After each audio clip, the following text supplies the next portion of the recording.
sesión, dando la bienvenida al señor Gustavo Guerra García Picasso para que brinde su opinión en torno a la entrega en concesión del proyecto Corredor Vial Interoceánico Sur Perú, Brasil, tramos 2, 3 y 4, IRSA Sur, así como su exoneración del Sistema Nacional de Inversión Pública, entre otros temas que investiga esta comisión. Muchas gracias, señor Gustavo Guerra García, por acompañarnos esta mañana y lo dejamos en el uso de la palabra a fin de que exponga el tema por el cual se le ha invitado. Perdón, muchísimas gracias.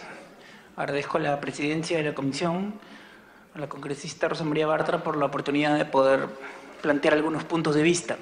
He preparado una presentación que compara dos casos que están vinculados a dos proyectos IRSA muy importantes para que se vea un poco los problemas que se generan cuando se utilizan la mecánica de decisión que se utilizó en la Interoceánica Sur.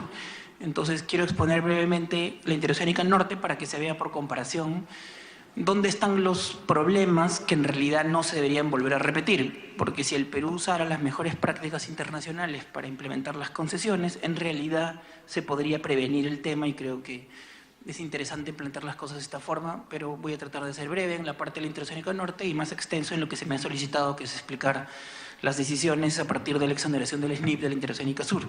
Dicho esto, entraríamos en materia. Siguiente lámina, por favor. Siguiente. Ok, entonces, uno de los proyectos IRSA más importantes, que también fue ejecutado por la firma Odebrecht, es el caso del Amazonas Norte. Siguiente lámina. Este caso va desde Paita hasta Yurimaguas. Por esa línea roja que está ahí abajo, vamos bajando hasta Tarapoto, y de Tarapoto subimos a Yurimaguas, y esto debía conectar, digamos, con todo el eje del río Amazonas hasta el Brasil. Siguiente lámina. Ahí vemos en verde oscuro y en verde claro los tramos. Toda la parte verde es la que corresponde a la Interoceánica Norte, son más o menos 1000 kilómetros, una extensión semejante a la Interoceánica Sur, exactamente son 960. Avanzamos. Este es el perfil longitudinal para que se vea cuáles son los problemas de generar comercio internacional a partir de vías que van este-oeste por el Perú, porque obviamente uno sube alturas muy importantes y aquí vemos que para ir desde Paita hasta Tarapoto hay que subir y bajar 2 veces de la cordillera de los Andes, lo cual da una idea de por qué es difícil generar comercio exterior con transporte de larga distancia cuando uno se mueve desde la costa hasta la selva, ¿okay? Y es extremadamente difícil. Por eso el impacto de comercio exterior que se dijo que iban a tener las interoceánicas es extremadamente limitado. Siguiente lámina. Un tema importante de este caso es que aquí sí se trabajó con cuidado la tramificación de toda la extensión de este corredor de 960 kilómetros, es decir, el tramo azul de Paita a Piura. Siguiente lámina, por favor. Apretar el botón. Tenía una solución distinta al tramo Piura-Olmos. Sí, damos la bienvenida al congresista Víctor Andrés García Belaunde. ¿Qué tal? Que tenía una solución distinta. Siguiente lámina. O sea, sí, apriete de nuevo.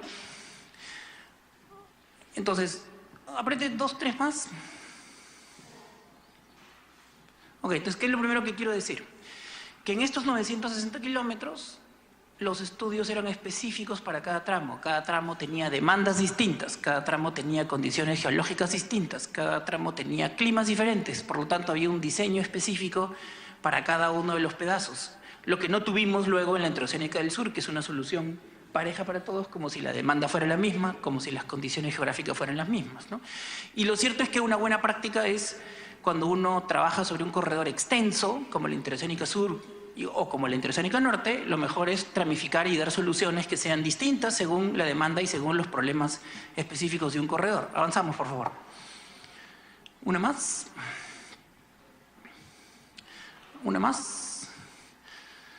Sigamos, por favor. Avancemos. Ok, estas eran las inversiones originales, 158.6 millones, las inversiones originales de los estudios que se hicieron. Otro tema importante aquí es, avanzamos, es que en todos los tramos se hicieron estudios definitivos de ingeniería, que no es un tema menor. Cuando se hace una concesión y el Estado hace los estudios definitivos de ingeniería, uno lo que tiene es la información muy ajustada a la realidad de cuánto es el verdadero costo de la obra. Y este también es un tema, digamos, que no se hizo en la Interoceánica Sur. ¿okay? Que se hizo sin un expediente técnico. En este caso sí se tenía expedientes técnicos para todas las obras involucradas en cada tramo. Siguiente lámina, por favor. Y estos son, digamos, el flujo de índice medio diario vehicular. Es decir, en casi todos los tramos habían demandas importantes, por encima de 400 vehículos por día, que es la referencia en el Perú para poder pavimentar una vía. ¿Okay? Más o menos en el Perú, los ingenieros y los parámetros consideran que por encima de 400 vehículos por día, tú puedes pavimentar una vía. Y como ven, estos tramos tienen una demanda importante y en casi todos los casos, digamos, era claramente justificado tener una longitud pavimentada desde Paita hasta Tarapoto. Avanzamos. La demanda se estudió con bastante cuidado y se miraron además los tráficos de las vías relacionadas, es decir, el Estado no solo tuvo la información de costos completos, sino también la información de demanda completa. Si podemos avanzar. Se estudiaron todos los efectos y las pérdidas por lucro cesante, porque este corredor lo que tenía en muchos casos era tramos en donde la geografía era tan compleja que se perdían muchos días por interrupciones. Y por lo tanto, uno de los beneficios del corredor era eliminar esas interrupciones. Avanzamos. Y estos, digamos, eran los estimados para tráfico internacional. En este caso es el que provenía del Ecuador. Están los estimados en escenarios optimistas, neutro, pesimistas. Al final hay muy poco tráfico que viene del Ecuador hacia el corredor Amazonas Norte, por decir nulo el efecto. Siguiente lámina. Y este era el tráfico estimado hacia Manaos, que también era pequeño. Siguiente lámina. Y este era, digamos, el consolidado de las obras que podían generarle tráfico federado porque eran, digamos, rutas que iban hacia el corredor y podían alimentar tráfico en el futuro. Es decir, este proyecto tuvo una evaluación bastante completa. Siguiente lámina. Y la tasa interna de retorno era 24.9%, lo que significaba que era bastante por encima de los límites que establecía en ese entonces el Sistema Nacional de Inversión Pública. Por lo tanto, era un proyecto claramente socialmente rentable y su evaluación era una evaluación convencional. Siguiente lámina.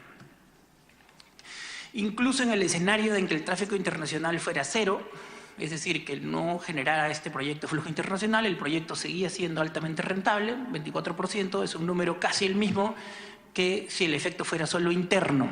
¿Okay? Siguiente lámina. Y ese es el análisis de riesgo. El análisis de riesgo indicaba que había una probabilidad muy baja de que este proyecto en alguna situación fuera no rentable. ¿Okay? Es decir, en casi todas las situaciones de pequeños o medianos aumentos de costos o disminución de los beneficios o del tráfico, el proyecto salía rentable en el 95% de los casos. Avanzamos. La transacción fue una operación, siguiente lámina, por un contrato a 20 años para la rehabilitación, mantenimiento y explotación de la infraestructura del servicio público en todos estos tramos que he mencionado. Avanzamos. Y fue interesante porque se trabajó con una garantía de riesgo parcial otorgada por el BID. Y también es importante señalar que fue bueno que el BID participara porque al entrar el BID obliga a hacer una revisión de los costos y los beneficios del proyecto, lo cual asegura que los beneficios superen a los costos, porque el BID normalmente contrata expertos que verifican, digamos, esta situación. Avanzamos. Estos son los principales servicios de la concesión. Sí, puedes apretar varias veces para que aparezcan todos. Que son, digamos, los servicios estándar que se tenía en ese entonces para las concesiones, ¿no? Avanzamos. Siguiente lámina, por favor. Regresa una, ya. Y obviamente la obra no era autosustentable, requería un esquema de pago semestrales semejante al de Electroceánica por 12 años y también un subsidio al pago de mantenimiento que era pequeño porque aquí la demanda sí era importante a diferencia del caso de la Interoceánica Sur. Siguiente lámina. Y este era el esquema de cobro por peaje, que también es un estándar que se ha utilizado en las carreteras nacionales hasta la fecha. Avanzamos. Y estos eran los montos que estaban previstos en el momento original. Después subieron un poco, pero estos eran, digamos, los compromisos del Estado para con el concesionario que ganara la licitación. Siguiente lámina. Las condiciones para iniciar el pago del 50% era que se comenzaran las obras en la primera etapa y que hayan transcurrido por lo menos 24 meses de la concesión o del inicio de las obras. Siguiente lámina. Siguiente. Ahí aprieta 2 veces más para completar la llave. Bueno, y este es cómo funcionaba el sistema de garantías parciales del BID. En resumen, puedes apretar un poquito más para que se complete el cuadro. En resumen, el BID firmaba un contrato de garantías con el Perú. Si el Perú incumplía los pagos, o sea, los pagos anuales por mantenimiento o los PAMOS, hasta por 7 pagos, ¿no es cierto?, el BID cubría lo que no pagara el Estado en el caso de que el Estado incumpla con sus obligaciones. ¿Cuál fue la gran ventaja de poder tener una garantía del BID? Aparte de que el BID era un segundo ojo para mirar si el proyecto era socialmente rentable, era que obviamente con este sistema de garantías la probabilidad de que el Perú no pagara alguno de los pagos era casi nula y por lo tanto los riesgos para el banco de no poder cobrar su plata del endeudamiento al contratista eran casi nulos. Por lo tanto, esto generaba una tasa de interés muy baja para los concesionarios y mejoraba las ofertas económicas en la licitación. Siguiente lámina, por favor. Siguiente. Y bueno, y este era el estimado de cómo cambiaba el riesgo de repago como consecuencia y por lo tanto cómo generaba una tasa de interés más baja, ¿no? Siguiente lámina, por favor. Este es el esquema básico de cómo funcionaba la garantía, es decir, si el Estado incumplía el pago, el BID hacía el pago al concesionario, el concesionario no perdía, el banco tampoco, y en el caso de que el Perú incumpliera, eso que el Perú incumplía se convertía a su vez en una deuda del Perú con el Banco Interamericano de Desarrollo. Es decir, era un modelo bastante bien planteado. Como el Perú nunca incumplió ninguno de los pagos, obviamente nunca se tuvo que poner en funcionamiento la garantía, pero la garantía sí permitió que la tasa de interés fuera más baja. Avanzamos.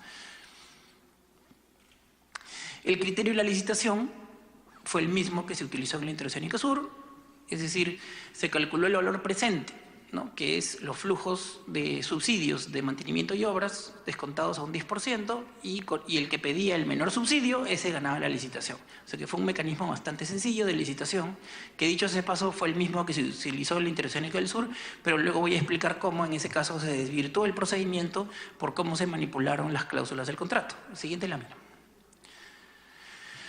Entonces, en resumen, ¿por qué funcionó bastante bien este proyecto? Porque el gobierno tenía estudios definitivos de ingeniería y sabía cuánto costaba la obra. El gobierno además hizo estudios completos de demanda, por lo tanto sabía cuál era el valor del negocio. Lo único extraño que ocurrió en este caso es que hubo un reajuste de precios con el índice general de precios de la construcción días antes de que se presenten los sobres económicos. Eso fue, digamos, raro, ¿ok?, porque elevó el precio base de la licitación. Pero aún con esa elevación, cuando se reevaluaron los números en los flujos del proyecto, el proyecto seguía siendo socialmente rentable en el sentido de que los beneficios para la sociedad superaban los costos de inversión.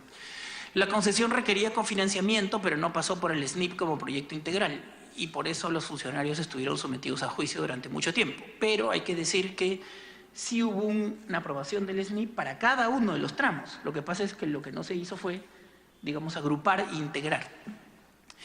Todos los tramos tuvieron expedientes técnicos y estudio de factibilidad, el BID dio respaldo al proceso, el sistema de garantías permitió que se acceda a una tasa de interés. En los sustantivos se respetaron las condiciones de la licitación y el factor de competencia.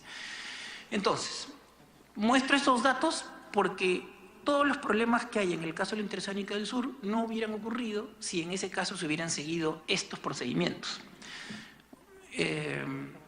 Entonces, a pesar de que aquí hubo problemas como el ítem 1, en general lo que tenemos es un proyecto que la inversión es más pequeña que los beneficios para la sociedad, por lo tanto se justifica la contribución al desarrollo del proyecto y el Estado sabía qué es lo que estaba licitando porque contaba con la información de costos y la información de demanda. Siguiente lámina, por favor. Ahora entremos al tema para el cual me han invitado y que es, digamos, un contraste muy grande a pesar de que se hizo casi al mismo tiempo que el otro proyecto. Avanzamos otra lámina, por favor. Este era un proyecto importante para el sur del Perú. Es cierto que en el Plan Intermodal 2004-2023 este proyecto no aparecía como prioritario, como prioridad nacional. Es decir, habían muchos otros proyectos más importantes que la interoceánica. Pero para el sur del Perú y para las conexiones entre Cusco y Puno hacia Madre de Dios, digamos que sí era un proyecto importante para la Macrosur. Y era percibido como un proyecto prioritario para las poblaciones de la Macrosur, que casi todos sus alcaldes y presidentes regionales apoyaron, digamos, este proyecto. Siguiente lámina. Se diseñó con una inversión importante, y aquí hay que decir algo, ¿no?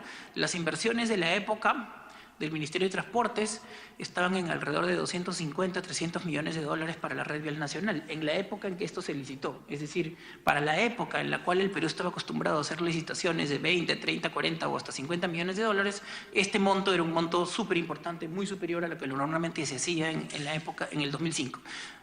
Siguiente lámina, por favor. Esta inversión fue, claro, la más alta de un proyecto vial en el momento de esta licitación. Siguiente lámina. Y este era, digamos, el esquema, ¿no? Se dividió en 3 tramos. Uno que iba de Urcos hasta el puente Inambari, que es como la triple frontera entre Cusco, Puno y Madre de Dios, que tenía 300 kilómetros.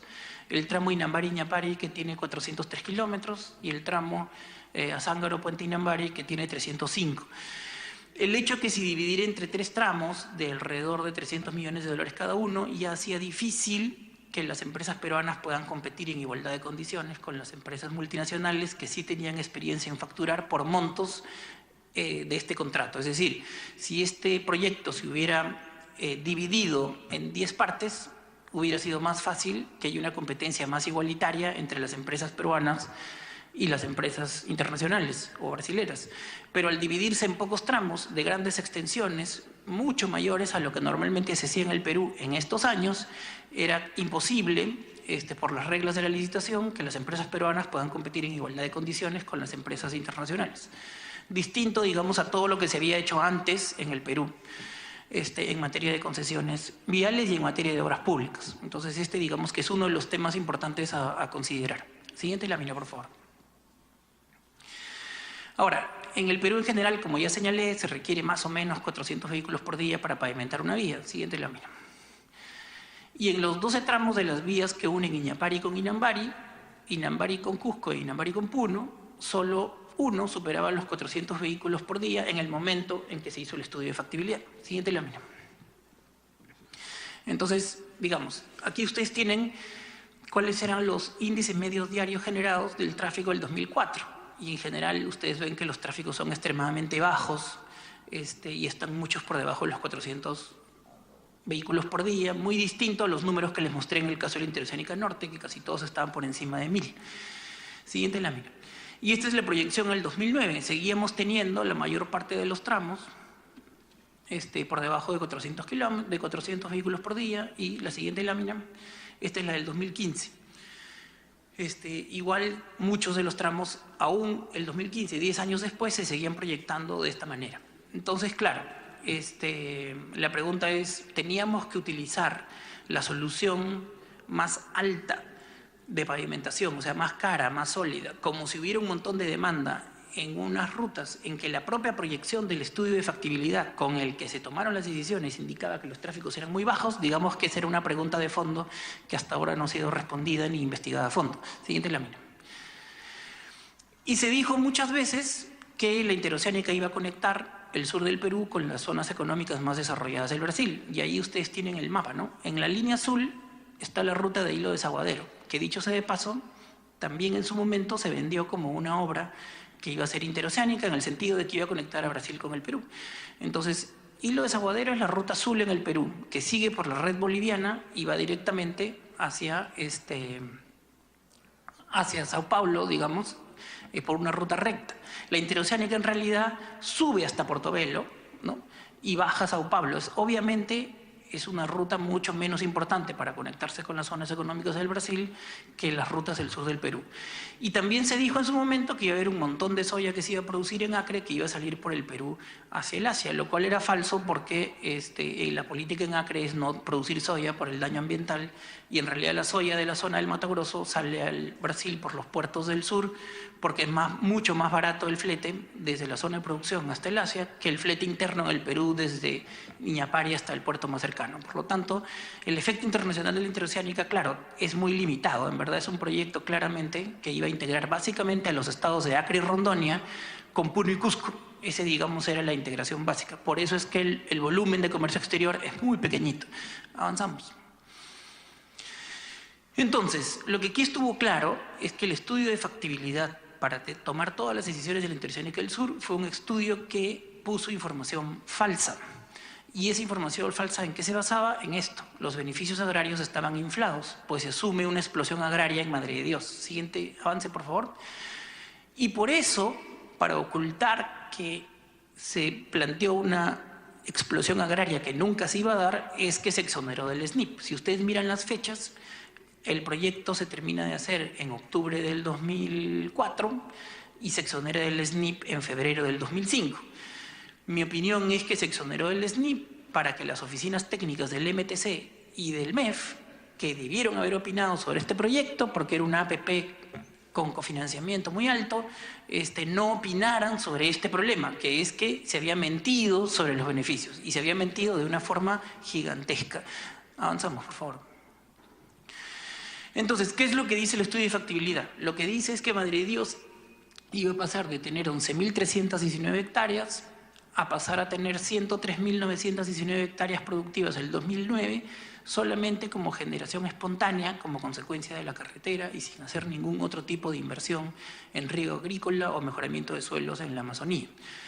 Lo cual obviamente era improbable, ¿okay? Como la realidad lo ha demostrado. Esto significaba que Madre de Dios iba a expandir en 25% toda la frontera agrícola de toda la selva peruana solo en Madre de Dios como consecuencia de la carretera. Y Madre de Dios pasaría de no producir nada a producir el 25% de la caña de azúcar nacional, el 55% de los cítricos, el 20% del plátano y el 7% del arroz nacional. Lo cual obviamente no ha ocurrido. Siguiente lámina. Y obviamente donde uno puede comprobar que todo era falso es en donde uno mira las rentabilidades que se pusieron como rentabilidades dentro de la evaluación. Es decir, el promedio de la rentabilidad de los cultivos que se puso en el estudio de factibilidad era de 85%, el promedio, con una rentabilidad de la papaya de 254%, de la piña de 159%, todo esto era simplemente imposible.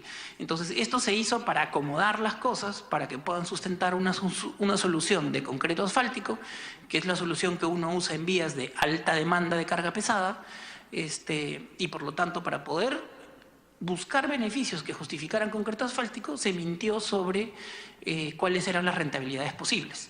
Ahora, 85% de celo de cultivo promedio de rentabilidad en Madre de Dios se contrasta con la realidad que es, siguiente lámina, que en el Perú en ese entonces, según diferentes estudios, el producto más rentable era el ají páprica, con 30% de tasa de rentabilidad. Por lo tanto, era imposible, ¿no?, que si el producto estrella de la costa tenía 30% de rentabilidad, en Madre de Dios hubiera una combinación de cultivos que diera en promedio 85% de rentabilidad. Y esta es la base de lo que es falso en el estudio de factibilidad y que es la base del problema de que se justifica un concreto asfáltico en una vía que requería un tipo de pavimentación de menor costo, ¿okay? Porque aquí lo que hay es una gran desproporción entre los costos de inversión y la demanda y rentabilidad del proyecto. Siguiente lámina. Y acá ustedes pueden ver, la economía de Madre de Dios en ese entonces estaba marcada principalmente por la forestación. Y la forestación aparece como la fuente de beneficios más baja, ¿no? Mientras que los otros beneficios de cosas que eran muy pequeñas aparecen como súper importantes, lo cual no tiene ningún sentido económico. Avanzamos. Avanzamos. Entonces, si uno recalculara y dijéramos no van a haber 185.000 hectáreas, sino 50.000, que era un número más razonable, y la rentabilidad no era 85%, sino 30%, igual al producto más rentable de la costa, claro, el proyecto necesitaría una pérdida neta de entre 260 y 340 millones. Por lo tanto, en realidad aquí se inflaron los beneficios por lo menos en 500 millones de dólares. Por eso es que fue grave que se decidiera exonerar el proyecto del sistema de inversión pública, porque lo que se hizo fue ocultar estos problemas. Al ocultar estos problemas, no se evaluó en realidad otras soluciones menos caras que debieron haberse dado para la Interoceánica del Sur. En general, en el Perú se evalúa concreto asfáltico para las vías de mayor demanda. Esta no era una vía de mayor demanda. O tratamiento superficial bicapa para vías de demanda intermedia. O pavimentos económicos que se desarrollaron durante el segundo gobierno de Alan García, 5.000 kilómetros de pavimentos económicos para demandas un poquito más bajas, que cuestan, digamos, $200.000 por kilómetro, $300.000 por kilómetro, y luego las vías afirmadas. Aquí, teniendo una demanda muy baja en la mayor parte de los tramos, que correspondía más o a un pavimento económico o a un tratamiento superficial bicapa, se tomó la decisión de hacer concreto asfáltico basado en engañarnos sobre cuáles eran los reales beneficios de este proyecto. Siguiente lámina. Y por supuesto, como se licitó sin estudio definitivo de ingeniería, lo cual también era un problema grave, y dicho sea de paso, todas las concesiones que se dieron antes, Red Vial 5, Red Vial 6, Interoceánica Norte, todas se dieron con estudios definitivos de ingeniería completos y con estudios de impacto ambiental al nivel de los estudios definitivos de ingeniería. Acá, por lo tanto, no hubo estudio definitivo de ingeniería, por lo tanto, no hubo estudio de impacto ambiental al nivel del expediente técnico y tampoco se obtuvo la licencia ambiental antes del concurso. Siguiente lámina. Y, por supuesto, tampoco se hizo, antes de la licitación, una evaluación estratégica ambiental. Y después, cuando la CAF planteó sí hacer los estudios ambientales a fondo, incluyendo la evaluación estratégica ambiental, claro, ahí sí se le pusieron todas las trabas del sistema de inversión pública, con lo cual los estudios ambientales llegaron súper tarde, cuando ya la obra estaba haciéndose y ya estaba generando, digamos, el daño ambiental que hoy día todos conocemos. Siguiente lámina. Los contribuyentes pagarían casi íntegramente la inversión porque desde el diseño original, en este proyecto, con el tráfico tan bajo que tenía, solo el 3% del mantenimiento era cobrado por los peajes y el 97% restante por, digamos, el cofinanciamiento público. ¿Pueden apretar varios botones? Ya. Uno anterior. Perdón, ¿puedes regresar? Ahí. El esquema original indicaba que los pagos serían de $98 millones por 15 años, lo que totalizaría 1.470 millones de dólares, claro, incluyendo, digamos, los intereses previstos, que eran como de 14%. Siguiente lámina. Los usuarios solo van a pagar una pequeña fracción del mantenimiento, o sea, 3% del total. O sea, en la práctica era una obra financiada íntegramente por el Estado con un esquema de cofinanciamiento. Siguiente lámina. Y el Estado iba a subsidiar el mantenimiento por 15.2 millones al año por 25 años, que son alrededor de 380 millones de dólares. Siguiente lámina. Los contratistas no asumen todos los riesgos constructivos y podía haber adicionales de obra hasta por 10%. Esto también fue la primera vez que se introdujo en un contrato de concesión. Hasta antes de este contrato, todos los anteriores, los riesgos constructivos eran asumidos totalmente por los concesionarios. Siguiente lámina. Ahora, ¿qué ocurrió entonces con este proyecto? Las obras pasaron de 900 millones de dólares a más de 2.000. Los cofinanciamientos fueron viables principalmente porque lo que hubo entre el 2006 y el 2013 fue un aumento de los recursos públicos por el superciclo de las materias primas. La contabilidad de Provías Nacional indica que los costos ascendieron a 4.500 millones de dólares hasta ahora, ¿ok? Todos los costos, inversión, mantenimiento y emergencias. Y la Contraloría señala que todavía falta pagar 500 millones adicionales, principalmente por lo que falta de los recursos que van a cofinanciar el mantenimiento. Siguiente lámina. Los formuladores del proyecto habían inflado los beneficios para justificar una inversión alta en concreto asfáltico en una zona en donde el propio estudio de factibilidad proyectaba que en 10 años solo iban a pasar 88 camiones. Para justificar las inversiones se predijo que Madre de Dios se convertiría en una potencia agrícola con una cédula de cultivos con una rentabilidad promedio de 85%, en la época en que el cultivo más rentable de la costa era el ají páprica con 30%. Es decir, se falseó la información para sobredimensionar el proyecto. Para evitar que las oficinas técnicas de inversiones del MTC y del MEF revisaran el proyecto, el mismo fue exonerado del SNIP en febrero del 2005. Siguiente lámina. El gobierno decidió hacer la licitación sin el estudio definitivo de ingeniería, a pesar de que su presupuesto equivalía a 5 veces el gasto de inversión del MTC de la época, del gasto de inversión en Red Vial Nacional. Como consecuencia, se realizó una licitación a ciegas y el Estado no sabía cuánto costaba la obra, porque los estudios de factibilidad, digamos, que dan una aproximación de los costos, pero son los estudios de ingeniería los que dan el costo real de cualquier obra. Proinversión dividió la obra en solo 3 tramos, imposibilitando por las exigencias de la licitación que los postores puedan ser liderados por empresas peruanas. Y como la licitación se hizo muy rápido, claro, solo los internacionales que ya estuvieron instalados en el Perú podían participar. Luego ocurrió lo más sorprendente, y este es un tema que creo que merece toda la atención de todos los actores. Se puso una cláusula muy discutible legalmente que anulaba el presupuesto de la obra que era fruto de la licitación y se establecía que el presupuesto final, perdón, no en una adenda, sino en una cláusula, disculpen que hay un error, se establecía que el presupuesto final se establecería a partir de los estudios definitivos de ingeniería que debían ser presentados por los concesionarios y revisados por Citran. Y digamos, es como el problema más grave, a mi entender, del contrato de la Interoceánica del Sur. Es decir, por un lado, se licitaba a que ganara el postor que pedía menor subsidio público, que era una combinación de subsidios a mantenimiento y a obra.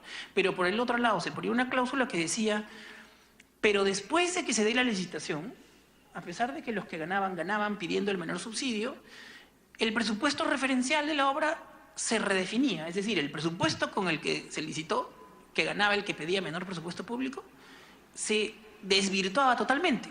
Porque en una cláusula lo que se decía es, pero luego los concesionarios hacen el expediente técnico y ese expediente lo aprueba Citran y con eso se define el presupuesto final de la obra. Y este caso de esta cláusula, en mi opinión, es la única que yo he visto en el mundo. Yo no he visto en ningún otro lugar que se licite a menor subsidio o a menor presupuesto público y que luego eso quede desvirtuado, que el factor de competencia ya no exista y que una cláusula en el modelo de contrato establezca que el precio se define de otra manera, distinta a como se licitó. Esto me parece que es, digamos, lo más grave después del tema de que no se hizo el expediente y que se exoneró el SNIP. Siguiente lámina. Sí, congresista Costa, tiene la interrupción. Presidenta, solo nuestro invitado ha señalado que nunca ha visto esto. Yo recuerdo que cuando estábamos viendo el contrato del Metro de Lima, no sé si línea 1 o línea 2, nos encontramos con una cosa, no sé si idéntica o parecida, en el sentido de que ganas con unas condiciones y luego vas a definir el precio final en base a un estudio que está por hacerse, que es lo que se señala acá. Entonces, simplemente llamar la atención para chequear si en efecto esta fórmula que se introduce acá se va a repetir o estamos hablando de cosas distintas, pero me parece haber visto con ustedes este mismo tema en relación con el Metro de Lima.